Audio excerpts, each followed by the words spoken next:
55 years ago, a new era began in the life of our country.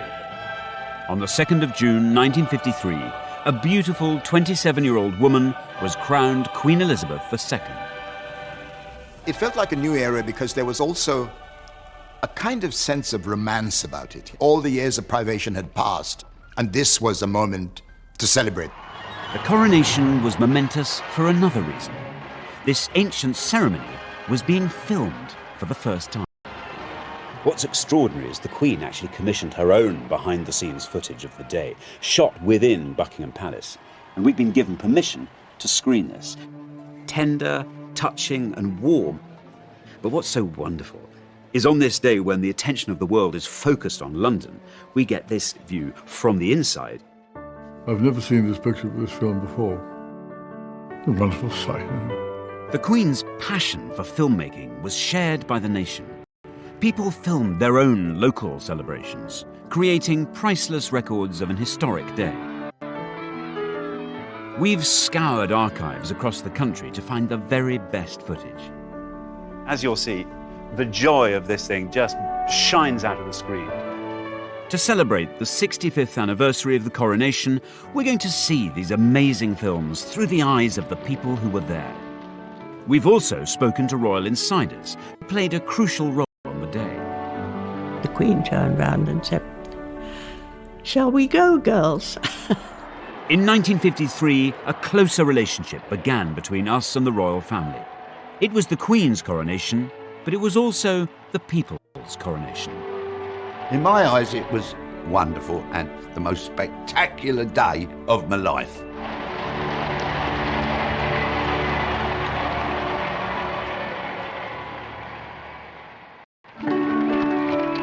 The coronation of Queen Elizabeth II was a day of national celebration, a moment of glorious technicolor after the dark days of the Second World War.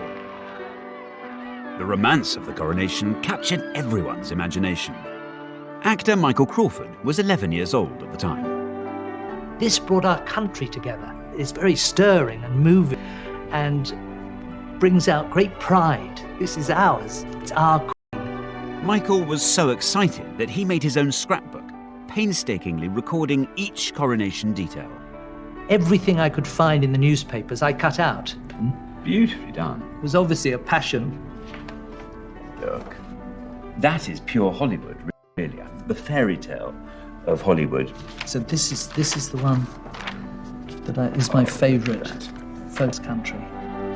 But this moment of national euphoria followed a moment of profound national sorrow. The heart of the nation stops.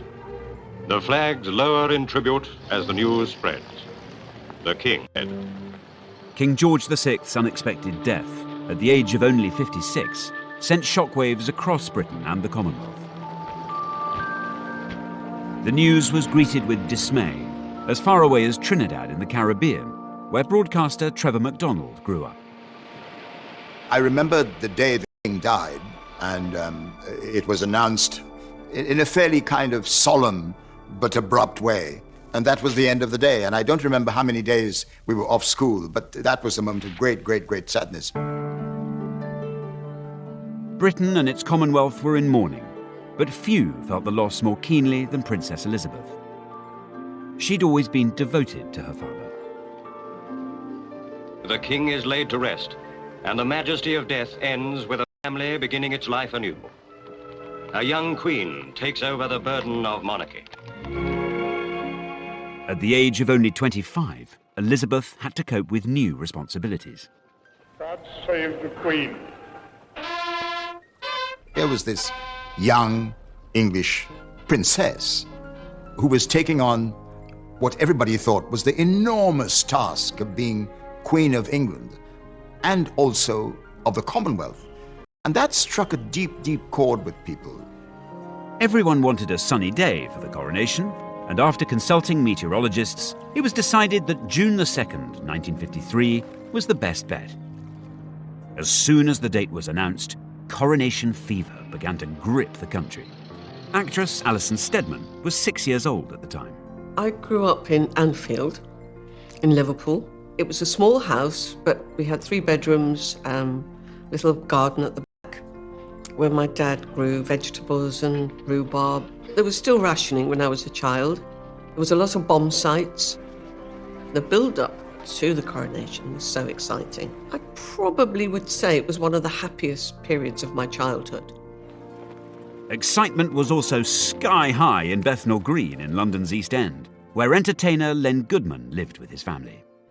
Back then, they didn't make such a hullabaloo about things, but everywhere there was this buzz of excitement, of anticipation. The Queen's coronation was a big deal. Organisers had 16 months to prepare for the coronation. It was a challenge. Post-war London was littered with bomb sites. Materials ran. Models were built to show how the Gold State coach would travel from Buckingham Palace to Westminster Abbey. English monarchs had been crowned here since 1066. The Abbey normally held 3,000 people. This time, it would have to accommodate 8,000 guests. At the beginning of 1953, in fact, literally on the 1st of January, Westminster Abbey closed its doors to visitors so that it could transform itself, the greatest transformation in its history. Railway tracks were laid down here so that materials and supplies could be whisked into the Abbey. And bit by bit, scaffolding grew up these pillars here. Eventually, there'd be huge banks of sitting here. But interestingly, of the whole area of the Abbey, all attention was actually focused on this tiny area here, the intense, sacred focal point of the coronation itself. This is where the coronation chair sat, facing the altar. The coronation was an ancient religious ceremony. How much of it people should see was a big issue for everyone involved, especially for the people at the heart of the ceremony, like the Queen's maids of honour. It was the advent of television. There was a lot of argument about whether the coronation should be shown on the television or not. And there were two camps. In one camp were establishment bigwigs, including the Archbishop of Canterbury, and the Prime Minister, Winston Churchill. They wanted a private ceremony. In the opposing camp was a moderniser, the Duke of Edinburgh. He was in a powerful position, both as the Queen's husband, but also as the chair of the commission overseeing coronation preparations. Forces of modernity, led and championed by the Duke of Edinburgh, were saying, bring the cameras in. We have to shed light on this. We have to share this celebration, not just with Britain, but with the rest of the world. The Duke of Edinburgh understood the power of film and television. In 1951, he'd even appeared on the big screen himself. What do you want to see me about? He'd used the power of film to campaign for playing fields for inner city children. Well, come on. What is it? For months, the arguments raged, but eventually, the Duke won the day. The coronation ceremony would be filmed for the first time.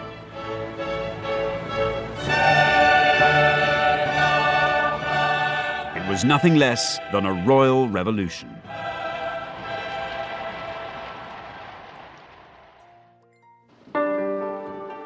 The Queen's coronation was one of the most dazzling events ever staged.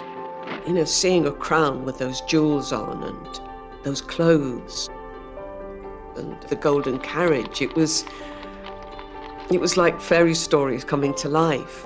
Newspapers called it the new Elizabethan age. We were looking to the future. We had this, lovely princess who was now becoming a queen. So life was going to be good. This new age would start with a burst of pageantry. Each detail was painstakingly rehearsed.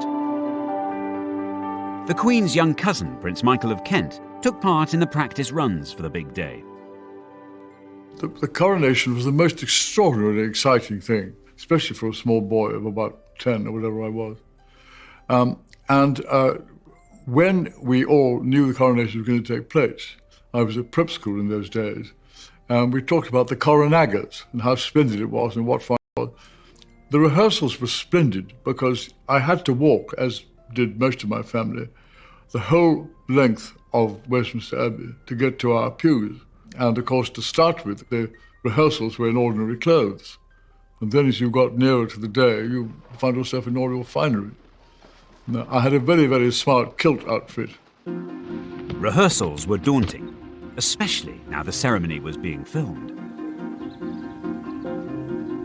It was particularly nerve-wracking for the 6 young women who'd been chosen to accompany the Queen, her maids of honour.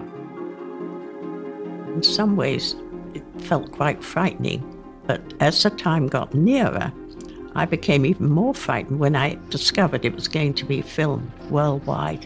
We kept thinking, wouldn't it be awful if it fell over or tripped or fainted was the big fear. Banks of cameras would film the Queen's every move. One of the cameramen in Westminster Abbey was 27-year-old Sidney Samuelson. Sidney had a critical mission. He had to capture the precise moment that the Queen was crowned. You must have been aware that you were at the centre of the most important event of that day, that year. Although I was relatively young, it was the most marvellous assignment of my life. I was in a soundproof booth to keep the noise of the cameras inside the booth and not interfering with the coronation. The noise of this camera was such that you had to be in a soundproof box. Would you like to hear the noise? Yeah, I'd love to. Let's hear it. What do you think of that? I see. It's not ideal, is it? Every cameraman in the Abbey, they'd never done anything like it before in their lives. Film footage shot inside the Abbey would be shown not just in Britain, but all over the world. People throughout the Commonwealth would see the coronation for the first time. Trinidad was a colony, and it was very, very British. And news of the impending coronation was a time of great, great anticipation. The national anthem was being played everywhere. People in England referred to the Queen of England. We thought she was our queen. If the Queen was important to the Commonwealth, then the Commonwealth was equally important to the Queen. She even had its floral emblems sewn into her coronation dress. The public were fascinated by the details of the Queen's coronation wardrobe. On top of her gown, she'd wear a special robe of estate, made of velvet and trimmed with ermine. Embroiderers from the Royal School of Needlework sewed elaborate designs on the robe with real golden thread. This is a sample that was done in 1953, and the design is peace and plenty. So we have wheat ears, wheat leaves, olives, olive stem and olive leaves as well. I suppose when cameras from above could look down on that sort of long, great, sort of the royal purple, it must have looked amazing. 12 embroiderers worked on the robe in shifts, 7 days a week. It took them 3,500 hours to complete. So Mandy, can I have a go? Do you trust Yes, me to do definitely. it? What I've chosen for you to have a go at is actually, we call it cut work. Yeah, first of all, if you pull the gold right the way down to the bottom, there you are, so it sits snugly on the velvet. And then take your needle down in position the other side. And down it goes. Once you've been doing it quite a while, the needle will come up exactly where you want. There we go there. Well, I'm not going to pretend I'm not thrilled with that, Mandy. It was good, actually. Yeah, you got it in the right place first time. There's an embroiderer in you. The filming of the coronation created additional challenges. The Queen had to look good on camera for the millions watching. Top makeup designer Thelma Holland was brought in to help. My mother had to get samples of the red robe that the Queen was going to wear on her way to the Abbey and the purple robe of estate that she was going to wear after the coronation, and produce the makeup and, much more important than anything else, the lipstick that she was going to wear, which would clash with neither and match both. Too dark and she would have looked almost ghoulish, too red and it would then have clashed with the purple coronation robe after the event. So it was a very, very fine balance. And this was the famous sample from the robe makers. It's with the cosmetic chemist to find exactly the right tone, but I think she did a good job. And if you look at the colour films of the time, there doesn't appear to be a clash. Most people would be watching not in glorious Technicolor, but in grainy black and white. In the 14 months leading up to the coronation, the number of TV licenses rocketed by 1 million. The age of mass television dawn. We were the only home in the street that had a television. It was purchased specially for the coronation. I think it was a 14-inch. And it had two knobs. One was the off and on, and I don't think we ever discovered what the other knob was for. It was, oh no, don't touch that knob. Don't touch that. And you got this terrible grainy picture, you know, like you're looking for fog. There's nothing now that's a gadget or whatever that would equal the excitement of this television coming in to our house. Other newfangled devices were capturing the imagination. As Coronation Day approached, home movie cameras were all the rage. People began filming the build-up to their local celebrations. And there now exists a fabulous archive of films from up and down the country. I've looked at scores of them, and I think this one from Aberfan and Merthyr Vale in Wales is my favourite. It just has such an exuberance about it, such eccentricity. I mean, in some places it's just plain odd. But apart from anything else, the heart of the thing just shines through. It's wonderful.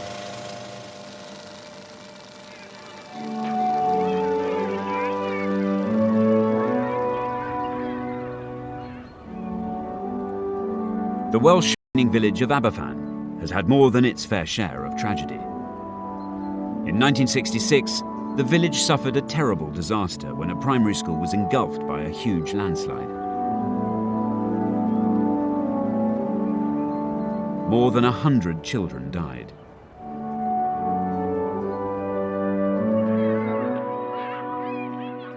But the Coronation film is a record of an earlier and happier time. Well, I think I might have found a couple of people who actually appear in the film. So I've come here to Aberfan to talk to Chris and Eileen, who are going to tell me a bit more about this place. But also, I really want to get the inside track on what exactly happened, what it was like on that wonderful day of celebrations back in 1953. I'll go for this. Hello. Are you Chris? I am. Hello, how do you do? I'm Alexander. Thank you. Lovely to meet you. How nice to be here. Can we come in? So excited. What was it that you were excited? Was it everybody coming together, or was it... Oh, it was lovely. And everybody decorated their windows, and there was a competition for that. And everybody put flags up. And the comical thing was that we saw some really funny ladies. And in the middle of a couple of the lines, they put their big bloomers up. In the middle... Well, in the bunting? Yes. You'd have triangle, triangle, triangle, bloomers, triangle... You'll never... And everybody used to be laughing. And it was really funny, you know. We had a lot of fun. And there was the Queen. I was an attendant to the Queen. Our local farmer, Donald, he drove the tractor and they decorated it beautiful. And we'd go around Aberfan on it. It was lovely. What's so lovely is you've got this beautiful carriage being driven by the tractor. Tractor. As we were going down through Aberfan, everybody would be out there, there'd be hundreds of people, and they'd be all clapping and cheering, and we'd be all waving. But I think that's a lovely way community works, actually, because these celebrations were going on up and down the country. Yeah. So every different community had a kind of link to what was happening in Westminster Abbey. Yeah, it was lovely. You was like felt if you were there anyway, weren't you? Really, you felt if you were. Exciting. If you know, the only thing was missing was her. Yeah. By June 1953, the build-up was over. The great day had arrived. Can you imagine what must have been going through the mind of this 27-year-old woman on the 1st of June 1953, the coronation now just hours away? Because behind all the pomp and the pageantry was a very simple, very solemn ritual that would be enacted. That would mean that the young woman who walked into the Abbey behind me would then emerge as Queen Elizabeth, forsaking normal family life with her 2 young children, a young husband, and dedicating herself to country and Commonwealth. And as if that weren't enough, doing it in the most visible and public way imaginable. Millions waited with bated breath for a day of pageantry, the like of which the world had never seen. Just like Christmas, but more so, really. This is Meghan. This is everyone. It was like Christmas with knobs on.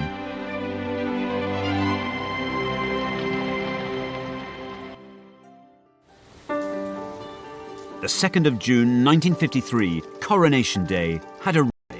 But not for the first time, or the last, the weather forecasters had got it wrong. Well, wouldn't you know it, the 2nd of June 1953 dawned chilly and wet, but that was never going to dampen the spirits of the 30,000 people who'd camped out throughout the night in order to catch a glimpse of the Queen the next day.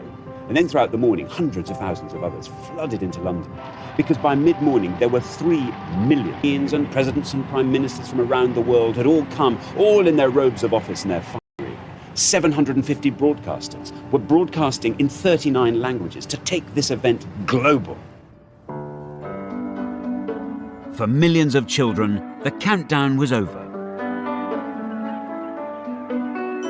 From the moment I woke in the morning, it was exciting. It was like, oh, hurry up, hurry up, hurry up. You know, we want the party, we want the games, you know, we want to watch it on television. One group of children had an extra reason to feel excited. Choristers from St Paul's Cathedral were singing in the coronation service. The boys would be in the Abbey for 7 long hours, with no chance even to nip to the loo. We were given sandwiches, and they were peanut butter and marmalade in the same sandwich. So hang on, and these were partly to keep your pangs of hunger at bay, and also somehow to blot you up. Well, mind you, we did have cast iron bladders in those days, I think. I'm certain you did. Scaffolding pipes came in very handy with our feeding. Because, of course, we had banana skins, didn't we? Of course, you just feed them down. We just dropped them down the scaffolding. You didn't?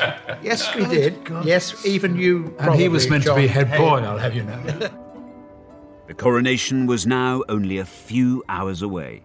In Buckingham Palace, the Queen was making her final preparations.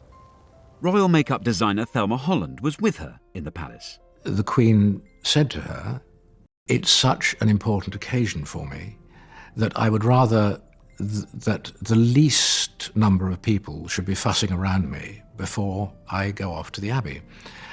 Do you think I'm capable of doing my own makeup?" And my mother said to her, "Yes, ma'am, I'm sure you're perfectly capable of doing it." And the Queen then said to her, "I would like you to be here just in case." She did her own makeup for the coronation. I think it was such a momentous occasion for, what after all was a young woman. And I think the idea that she had a moment to her on her own would have been extremely important to her. By 9 o'clock, coaches were assembling at Buckingham Palace to take the great and the good to Westminster Abbey, including Prime Minister Winston Churchill. These behind-the-scenes moments are captured in a film which the Queen herself had commissioned to mark this historic day.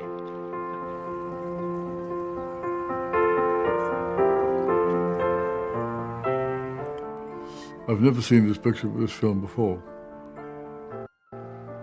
From our point of view, it was a wonderful opportunity to have a very large assembly. My mother, Princess Marina, and my sister, Princess Alexandra, and we're all making our way towards the carriage. And my brother, the Duke of Kent, on the left there. All 4 of us were in a carriage, which was rather nice. There was an enormous crowd, and they had periscopes, a lot of them, which were strange-looking devices, where you looked through a viewer, and you then went up, and there were just 2 mirrors, one there and one there, and over the heads of the people in front of you, and see what was going on. And so you had a forest of these rather strange-looking things, which were sticking out from the crowd. 3 million spectators lined the coronation route. In the crowd was actor Michael Crawford, who was 11 years old at the time. Huge numbers of people. Yes. Do you remember? Where did you watch the... We went to the Mall. Oh, you were there? Yes, just here.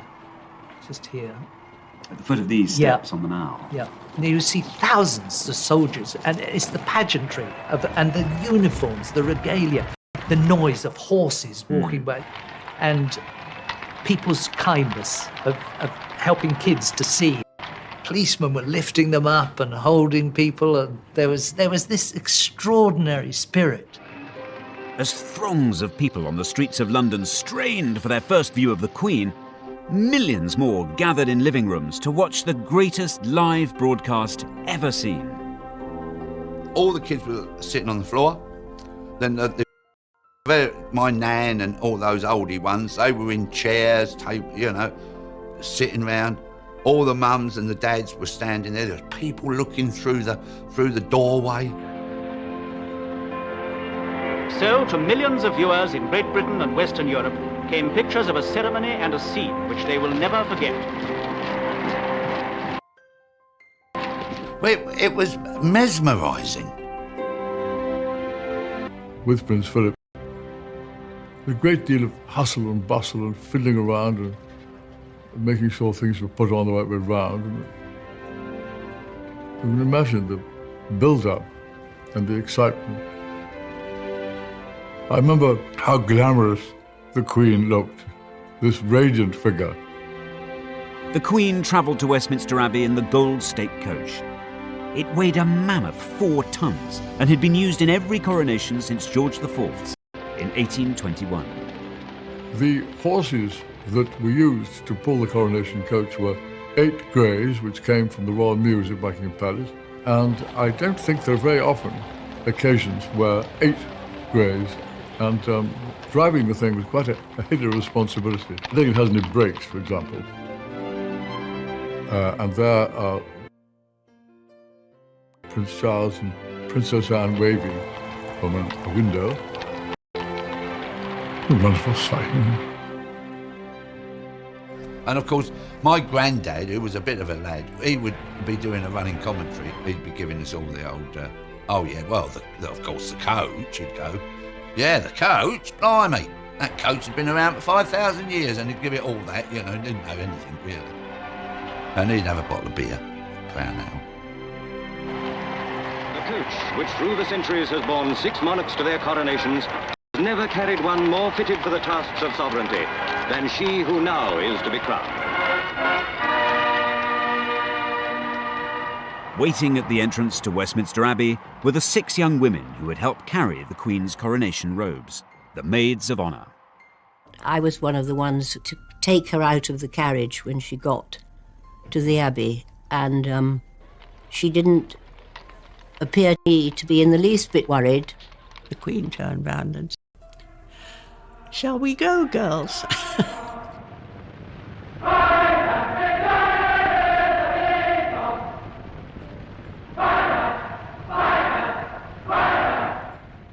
It's just dazzling. The colours were so beautiful, mainly scarlet, and of course white for the ermine, and women all had their best jewellery on, and tiaras, and beautiful music. And whenever I hear that music, I feel, pricking in the eyes and catching in the throat.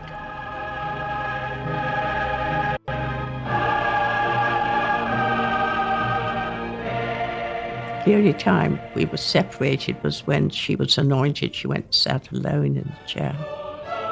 Anointment was the spiritual heart of the coronation. This sacred ritual dated back 3,000 years. The monarch's head, hands and chest would be crossed with holy oil. The anointing was so sacred that the cameras were not allowed to film it. And here, in the most mysterious of the rites of coronation, the Archbishop anoints her with holy oil and consecrates her to her great office. A gold canopy was held above the Queen, shielding her from view. To me, it was incredibly moving because she was giving up her life. She looked vulnerable and young, and one felt that she was taking on a huge burning took place. Filming the crucial moment when the crown was placed upon the Queen's head was the shot assigned to cameraman Sidney Samuelson. The last and grandest symbol of all is the crown of St. Edward. It was what millions of people worldwide were waiting to see. I knew that that was the key shot. I prepared for it, and I wound up both springs to their maximum. When I got to the end of this, it was fully wound. Just before I heard the spring broke. The only time in my whole experience I ever had a spring go was in the Abbey on Coronation Day. Isn't that ridiculous? Down on the of the Abbey, trouble was also brewing for the Maids of Honour. One of my friends, Anne Connor, she felt very faint. I felt something moving against my back, and I thought, goodness, what's happening here? Then I realised Anne was slipping down. We wore long gloves, and we had smelling salts concealed so that you could just pop them if you felt you were going to faint.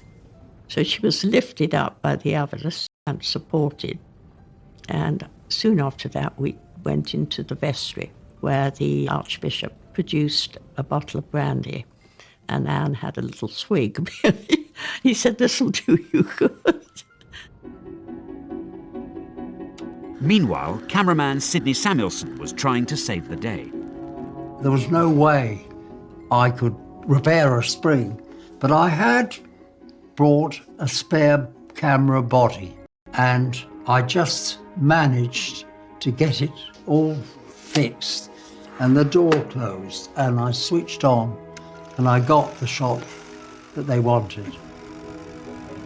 The climax of the ceremony has arrived, when the Archbishop gently sets this splendid emblem on the Queen's head. Oh, here we go. Oh, now we're cooking on gas. Yes. Oh, everybody would go into a hush now.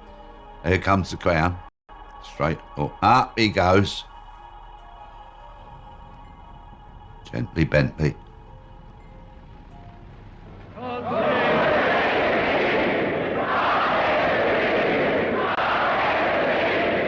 And the trumpets sound.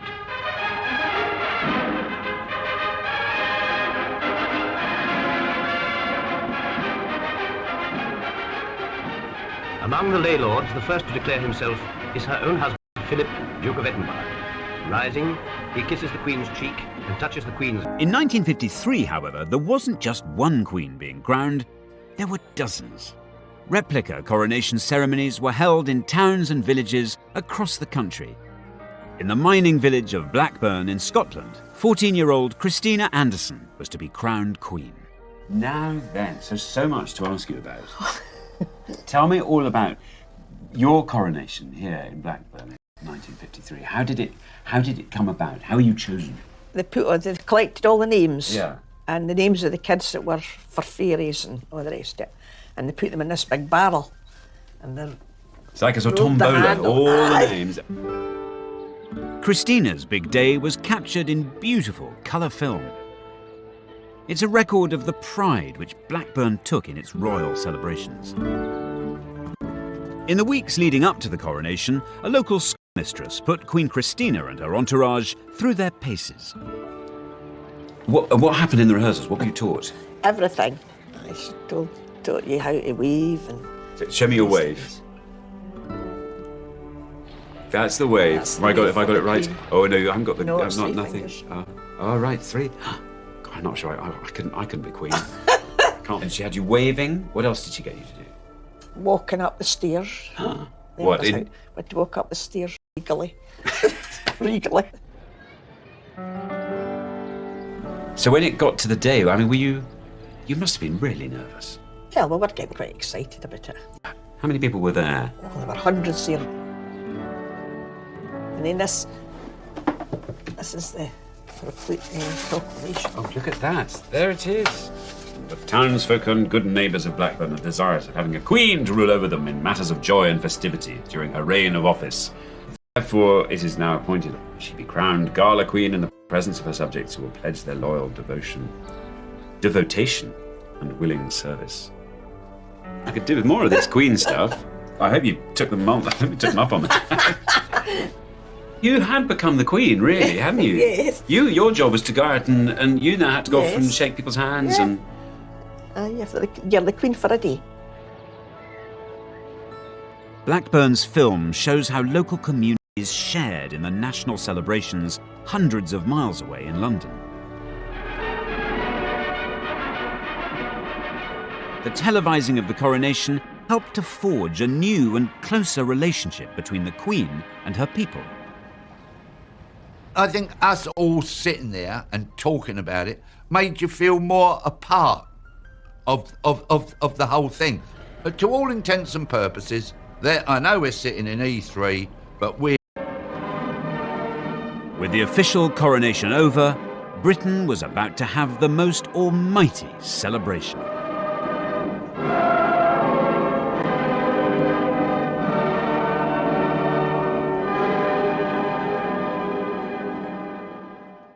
With the sceptre in her right hand, and in her left hand the orb, Queen Elizabeth II passes from the Abbey, consecrated and dedicated to her life work. She was a pretty young English rose, and to watch this new age come into being with the coronation of the Queen was a moment to celebrate. The coronation of Queen Elizabeth II took a mammoth 3 hours. But by early afternoon, the ceremony was over. Carriage procession coming back into the quadrangle of Buckingham Palace. Now here, a lot of my family are coming along, and then I'm standing on the right. It was a wonderful day and a wonderful occasion, and amazing to think we're here all these years later. Thinking to herself, well, that's a job well done. She had every right to think that because she had done a wonderful job. And there was a moment where she takes off the crown, which Wales Room saw it lying there, and tried to pick it up. Luckily, a lady in waiting swiftly moved in, took it away from him, put it higher up, because he could easily have dropped it. Now, to delight the thousands below, the Queen and her family step onto the balcony. And we went out on the balcony, and the cheering, I've never forgotten that. That was extraordinary.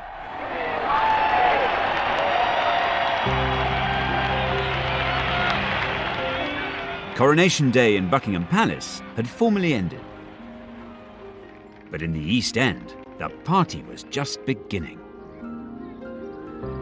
Now look at this. Hey, hey! Look at this. Elizabeth R, 1953. That is the photograph of the kids in Bethnal Green, just before we get sat down to the banquet. There's me, little Lenny boy, and the rest are just the street kids of our street. Prime Minister Winston Churchill had lifted sweet rationing in time for the coronation, so children could tuck in to a sugary feast.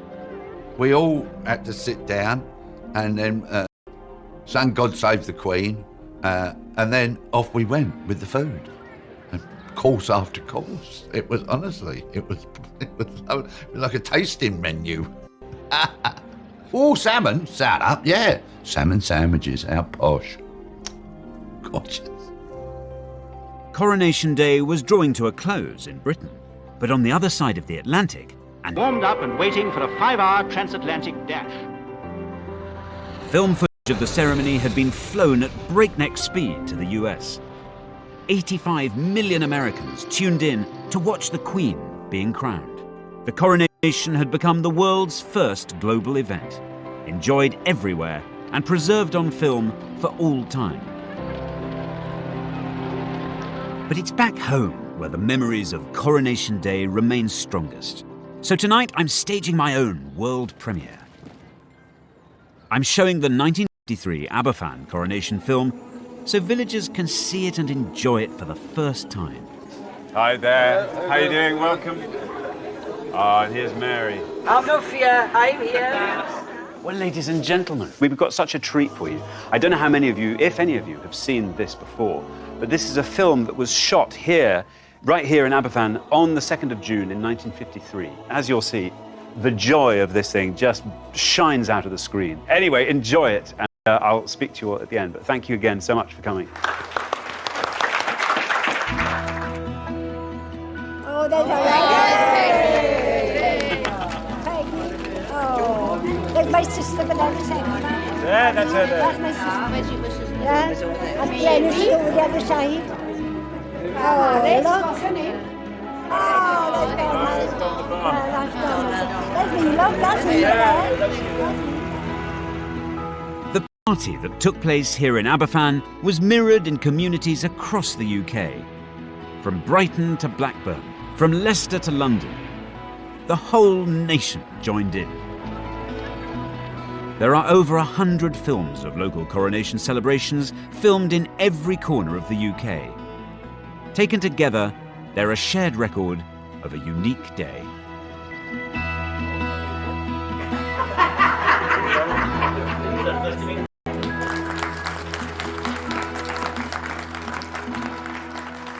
Now, splendid, solemn and glorious though everything happening in Westminster Abbey was, it occurs to me that something even more magical was happening up and down the country. Communities were taking this as their signal, just to fling their souls into something so joyous, unabashed joy, of a kind that you still feel the warmth emanating down the years. It's 65 years later now, and of course the world has changed. But one thing I've found up in Blackburn, here in Aberfan, is that that strong sense of community that was brought alive by events such as the Coronation is still alive and strong, and that is surely something to celebrate.